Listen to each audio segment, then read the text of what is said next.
Travail de l'arche.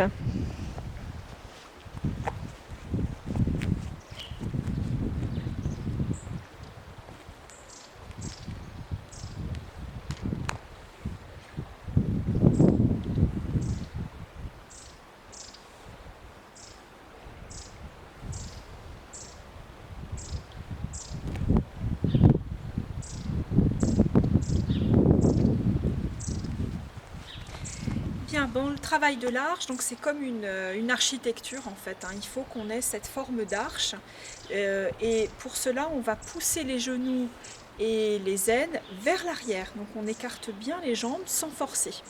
Les pieds sont légèrement ouverts.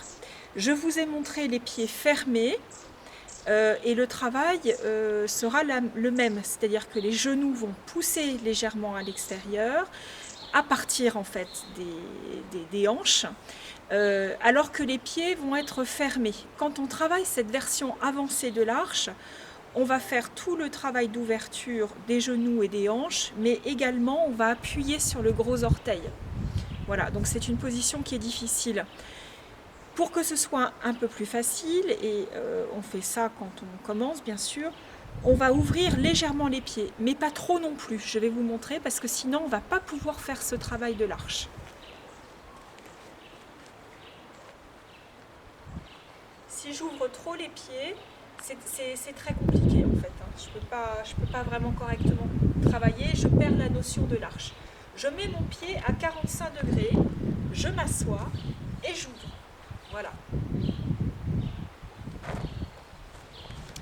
Dans ce travail, bien sûr, le dos est très droit, on est plus ou moins bas. Et le cavalier également est plus ou moins ouvert, c'est-à-dire que plus je vais écarter, plus je vais descendre et plus ça va être difficile pour les cuisses. Pas de problème pour les genoux s'ils sont bien placés, c'est-à-dire tourner un peu vers l'extérieur de manière à ce que le genou soit à l'aplomb de la cheville. Mais si j'ai des problèmes de dos, que j'ai pas de cuisses suffisamment puissantes pour le faire, je vais réduire simplement l'arche, le cavalier, et travailler tranquillement mon petit cavalier. Voilà, donc je vais refaire.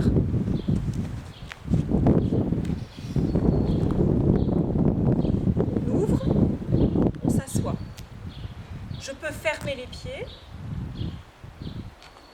Je peux faire un cavalier un peu plus grand et descendre. Je peux aussi le faire un peu moins large, mais par contre je descends quand même et je travaille mon arche ici. Au niveau du dos, le dos est le plus droit possible, j'évite de cambrer, je vais rentrer mon bassin. Voilà, et je descends plus ou moins bas.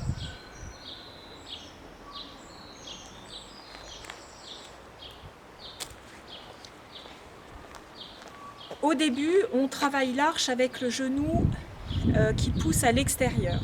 Mais pour les étirements de méridien, on le verra, notamment pour le foie. Dans la vidéo précédente, je n'en ai pas parlé parce que c'est une version avancée. Mais pour ce qui concerne le méridien du foie, du rein et de la rate, il y a une façon de positionner son genou pour étirer la bande tissulaire correspondante. Donc le genou en réalité est mobile. Donc pour les avancées, il va falloir on va essayer de placer le genou, donc soit en l'ouvrant, soit au contraire en le fermant. Voilà, donc ça va être compliqué là de le filmer parce qu'en fait ça ne se voit pas. Je vais quand même le faire.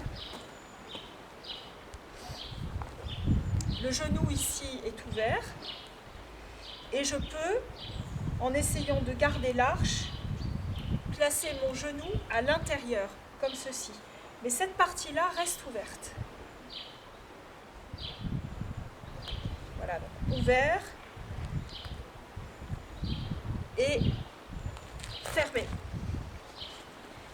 La sensation dans ce cas-là est celle de tordre, c'est-à-dire que le genou va rentrer légèrement à l'intérieur, ce qui est évidemment tout petit, c'est quelques centimètres, 1 ou 2 centimètres, alors que la hanche, elle, va venir s'ouvrir comme ceci.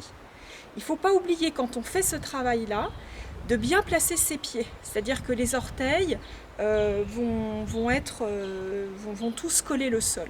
Voilà, donc ça je rappelle, c'est une version pour les avancées. Sinon enfin, dans les premières années, on travaille l'arche ouverte. Et sauf si vous êtes très souple, je vous conseille de le garder de cette manière-là pour les étirements de méridien, donc du foie qu'on a déjà vu, du rein qu'on verra la prochaine fois, et également de la rate. Voilà.